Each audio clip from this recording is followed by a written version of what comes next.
Eh, para hablar de biomecánica corporal hay que hablar mucho de física y de fuerzas. Y la biomecánica es un área de conocimiento interdisciplinario que estudia los fenómenos cinemáticos y mecánicos que presentan los seres vivos y sus estructuras, evaluando sus diferentes propiedades tales como el movimiento, el equilibrio, la física, la resistencia, el mecanismo de las lesiones que pueden producirse como consecuencia de diversas acciones físicas en el cuerpo humano y en nuestro caso por la cirugía refractiva. Ahorita me traen, sí. Las propiedades mecánicas, gracias. Las propiedades mecánicas de la córnea se dividen en dos básicamente. La propiedad elástica, que es la habilidad de una sustancia de formarse en forma reversible bajo la aplicación de una fuerza, y la propiedad viscosa, que es la habilidad de una sustancia en fluir sin recuperar su forma inicial cuando se le aplica una fuerza. ¿Cómo evaluamos las propiedades mecánicas? Las evaluamos con pruebas in vivo que mide el desplazamiento de la córnea mediante un chorro de aire, que es la histeresis, o mediante la toma de la presión intraocular, que deforma la córnea. Y las pruebas ex vivo, que someten el tejido corneal a pruebas de estiramiento, fuerza tensil o fuerza cohesiva, o pruebas de inflación. Estiramos la córnea en córneas de cadáver.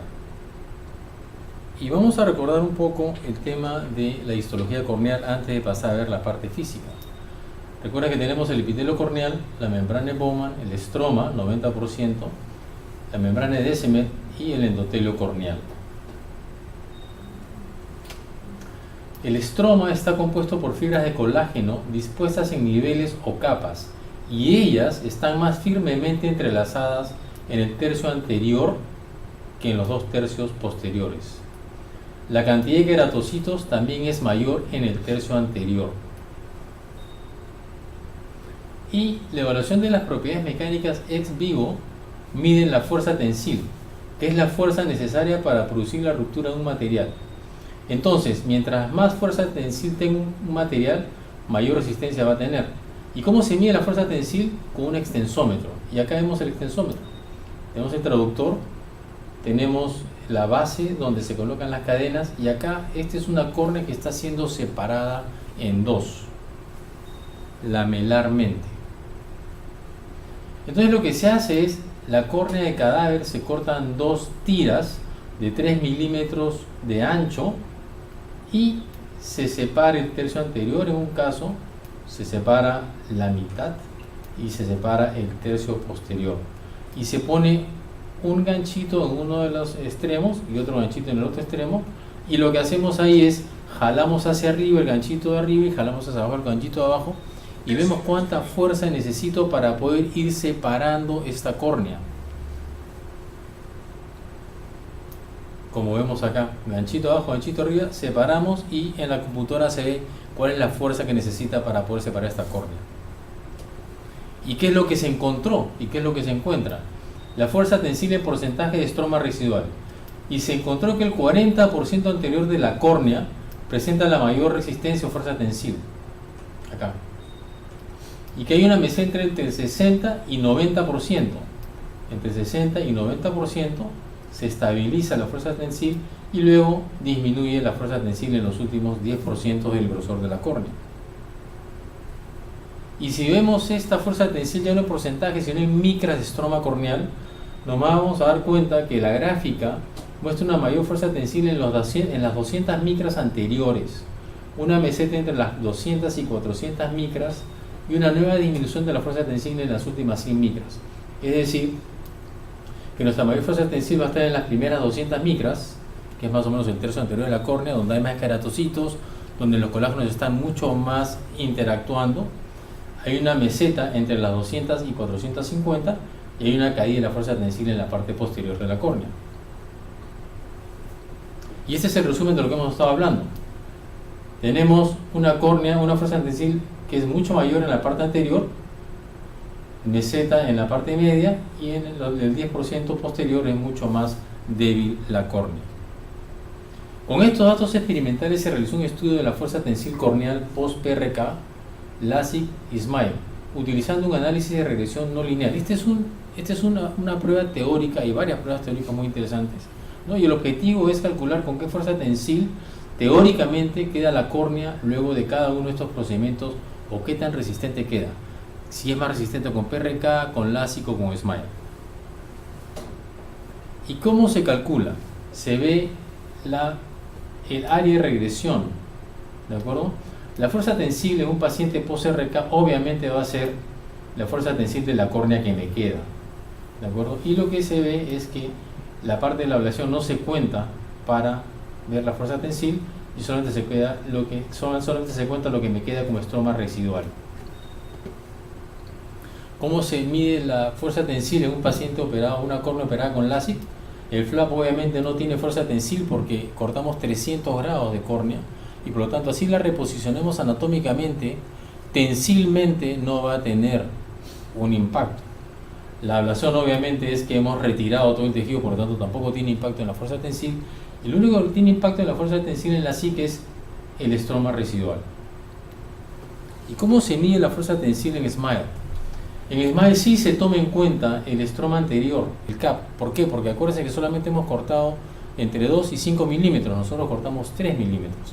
Por lo tanto, toda la periferia de la córnea anterior no va a ser cortada. Es decir, las fibras de colágeno no van a ser cortadas para nada en SMILE. Y obviamente se quita la fuerza tensil que da el lentículo, dependiendo de la profundidad en que esté, y también agregamos lo que es el estroma residual posterior. ¿Y qué se encontró con estos análisis muy sumamente interesantes? Por ejemplo, si calculamos en base a una ablación de 100 micras en las tres técnicas en córneas con diferentes grosores centrales, con la SIC un flap de 110 micras y con un SMILE un cap de 130 micras. La profundidad del cap de SMILE va a ser de 130 micras y la profundidad de SMILE va a ser de 110, más delgado. Entonces vemos que si tenemos una córnea, por ejemplo, de 450 micras, yo voy a tener una fuerza tensil en LASIK de 50%. Si yo tengo una córnea más gruesa, mi fuerza tensil va a ser mayor. ¿Por qué? Porque la córnea es más gruesa y por lo tanto tengo más fuerza tensil, tengo más estroma residual. Si tengo una córnea de 650 micras, mi fuerza tensil va a llegar a ser 63 o 64%, que está muy bien. Si hago PRK, la fuerza tensil de arranque va a ser mayor porque tengo más área de estroma residual y va aumentando conforme va siendo más gruesa la córnea. Y sin embargo, en SMILE, a pesar de que la córnea es de 450, su fuerza tensil de arranque en una ablación de 100 micras va a ser de 70% y va aumentando. La fuerza tensil post cirugía, calculada en base a una córnea con espesor central de 550 micras, variando el grosor del cap de SMILE y el flap de LASIK con una ablación fija de 100 micras. La ablación siempre va a ser de 100 micras. Entonces, ¿qué va a pasar acá? Si yo tengo con LASIK un flap de 80 micras, mi fuerza tensil va a ser 60, excelente. Acuérdense que la córnea es de 550 micras. Una buena fuerza tensil, que es lo mínimo que necesito en realidad. Pero si tengo si le hago un cap de 110 micras a un paciente con LASIK, mi fuerza tensil va a ser de 55, ya es muy bajo, y así va bajando de acuerdo a qué tan grueso es mi flap de LASIK. Sin embargo, en SMILE, yo tengo un flap o un cap en este caso de 80 micras, mi fuerza tensil va a ser de 70. Y a medida que mi cap es más grueso, mi fuerza tensil va a aumentar. ¿Por qué? Porque si mi cap es más grueso, voy a cortar la córnea que es menos resistente. Entonces eso es importantísimo. A mayor grosor del cap en SMILE, mientras más profundo me voy en el cap, más fuerza tensil va a tener mi córnea después de la operación, teóricamente. Y este es un cuadro que parece complicado, pero en realidad no lo es. Calculo la ablación máxima dejando una fuerza tensil de 60% en la córnea, con un grosor central de 550 micras. Es decir, yo necesito tener 60% de fuerza tensil teórica residual para estar tranquilo y pensar que no voy a tener una ectasia postoperatoria. Si yo hago esto y mi córnea tiene 550 micras, yo voy a poder hacer lo siguiente. Con la SIC, que es esto que está acá en color morado, si yo tengo una ablación de 73 micras, yo voy a tener una fuerza tensil de 60, estoy tranquilo. Si hago una ablación de 60 micras, voy a tener una mayor fuerza tensil, evidentemente. Pero si hago 73 micras, voy a tener una fuerza tensil de 60 que me deja tranquilo y voy a poder por lo tanto operar 5.75 dioptrías de miopía. Está perfecto. Pero no puedo operar más, porque si opero más corro riesgo de ectasia postoperatoria. Podemos hacerlo, pero es mejor no hacerlo. En PRK la cosa es mejor todavía. Si yo quiero tener 60% de fuerza tensil, en PRK me puedo ir hasta 132 micras y estoy ablacionando 10 dioptrías de miopía. Extraordinario, excelente. Y con SMILE puedo irme hasta 175 micras de ablación en una córnea 550. Y eso implica 13.5 dioptrías de miopía. Entonces, si nos damos cuenta, biomecánicamente SMILE tiene ventajas sobre la SIC y PRK teóricamente. Ahora lo que hay que hacer es esperar y ver los resultados en los pacientes. Evidentemente hay reportadas ectasias en todas las cirugías que conocemos, inclusive en SMILE.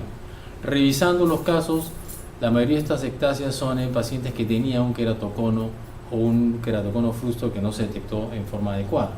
Entonces, el mensaje realmente de esta charla es: la ventaja que ofrece SMILE sobre la SIC es que el corte es de 3 milímetros o 5 milímetros, pero que no ablaciona, no corta las fibras de colágeno en la periferia, cosa que se hace la SIC. La ventaja que tiene SMILE sobre PRK, aparte de que se recupera la visión más rápido, es que PRK no ablaciona Bowman, y Bowman sí tiene un impacto importante en la fuerza tensil de la córnea. La conclusión es que este modelo matemático basado en resultados de fuerza tensil corneal obtenidos de experimentos ex vivo demuestra que la técnica SMILE proporciona una mayor estabilidad y resistencia en la biomecánica de la mecánica corneal de PRK y la SIC. Y que, como les decía, SMILE deja intactas las lamelas estomales anteriores, excepto por los 2 o 4 milímetros de incisión, nosotros usamos 3, mientras que la SIC secciona casi 300 grados anulando la fuerza tensil de ellas y PRK las ablaciona junto con la membrana de Bowman. SMILE no compromete las 120 o 130 micras anteriores de la córnea, alterando en menor medida la fuerza tensil de la córnea en comparación con la SIC y PRK. Entonces, como les decía, todo esto es teórico, hay que esperar los resultados de acá a algunos años sobre qué es lo que va a pasar. Muchas gracias.